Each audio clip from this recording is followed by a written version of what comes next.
السلام علیکم دوستو، میں ہوں آپ کا میزبان ہارون رشید لونی۔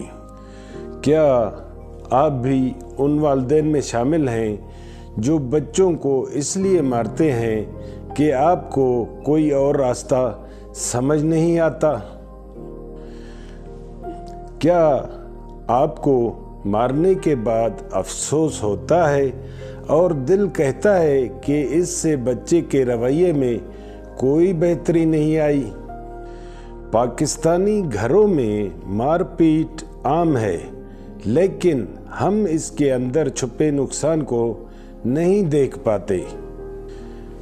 تحقیق بتاتی ہے کہ سخت تربیت اور ڈانٹ ڈپٹ بچوں کے اندر خوف پیدا کرتی ہے، اور یہی خوف آگے جا کر ان کی خود اعتمادی اور ذہنی سکون کو ختم کر دیتا ہے۔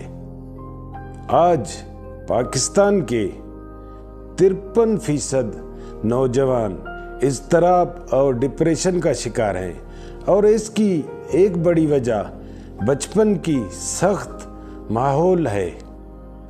لیکن اچھی خبر یہ ہے کہ ہم سب بدل سکتے ہیں۔ ہم وہ راستہ سیکھ سکتے ہیں جو ہمارے پیارے نبی کریم صلی اللہ علیہ وآلہ وسلم کی شفقت اور جدید نفسیات کے اصولوں پر مبنی ہے۔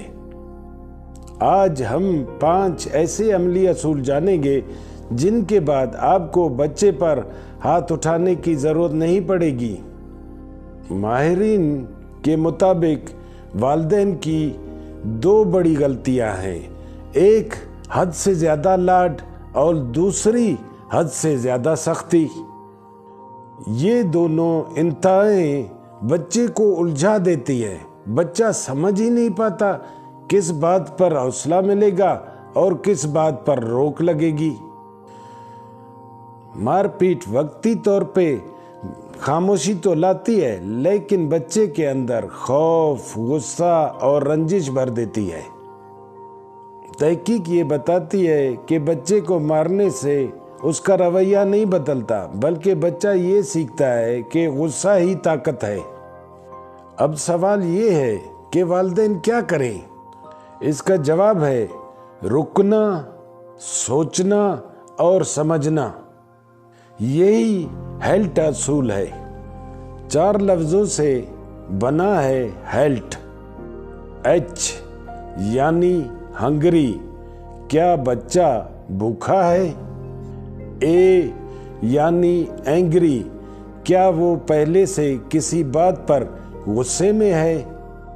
L یعنی لونلی، کیا اسے لگتا ہے کہ کوئی اسے نہیں سمجھتا؟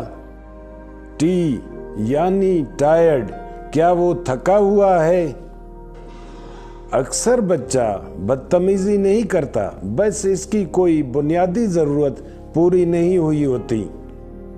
مثلاً اگر بچہ رو رہا ہے تو ہو سکتا ہے وہ بھوکا ہو، اگر وہ چیزیں پھینک رہا ہے تو شاید وہ صرف توجہ چاہتا ہو۔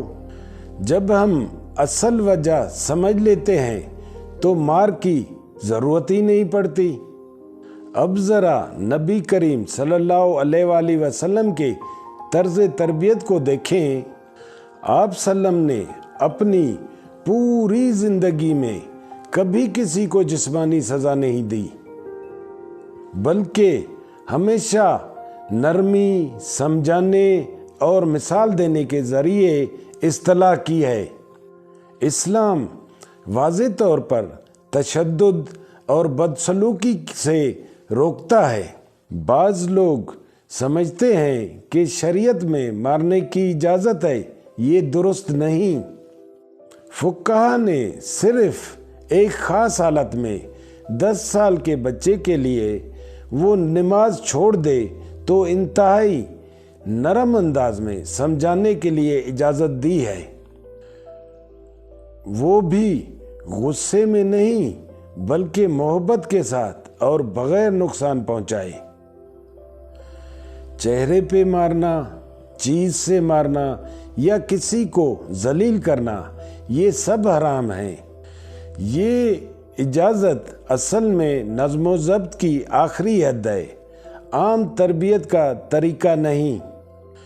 اسلامی تربیت کا مقصد صرف عبادت نہیں بلکہ کردار، صبر اور خود ذمہ داری پیدا کرنا ہے۔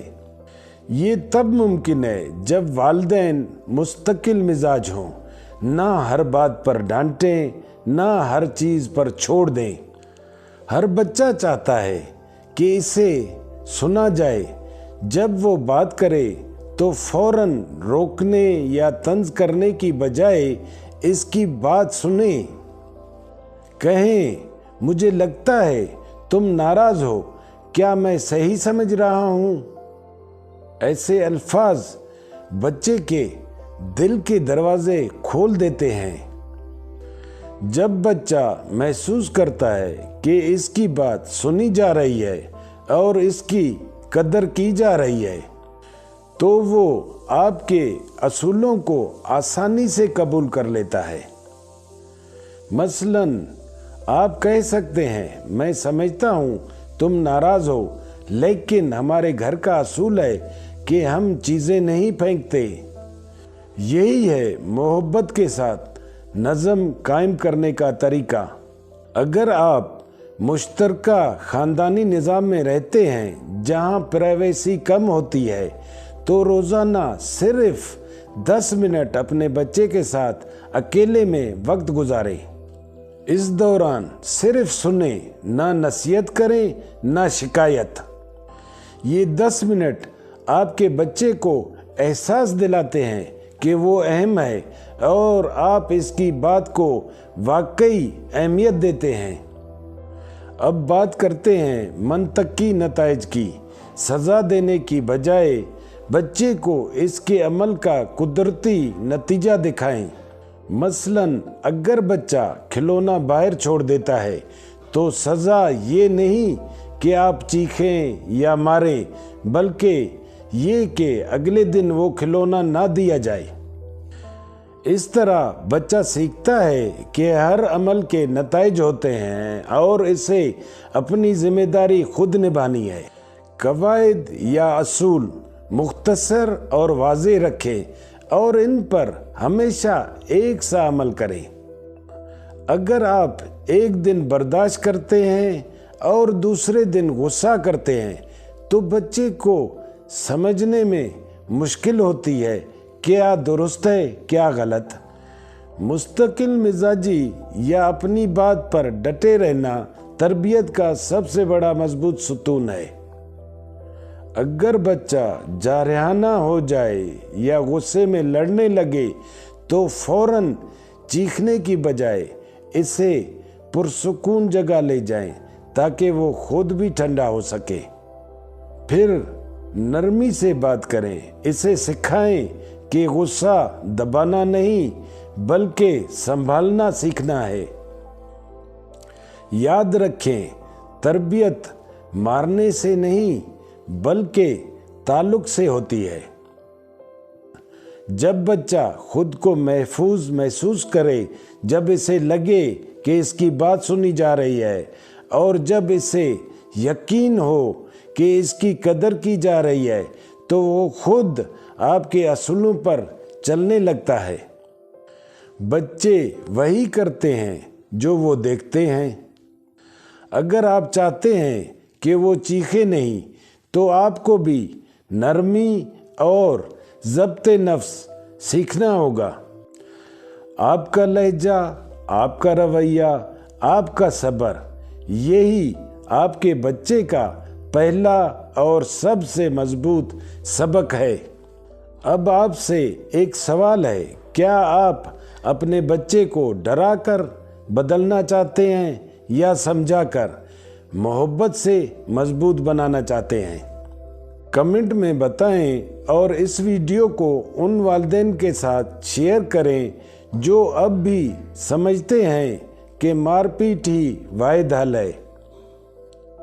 چینل کو سبسکرائب کریں تاکہ ہم مل کر ایسا پاکستان بنا سکیں جہاں تربیت محبت سے ہوتی ہے، مار سے نہیں۔ اپنا خیال رکھیں، اللہ حافظ.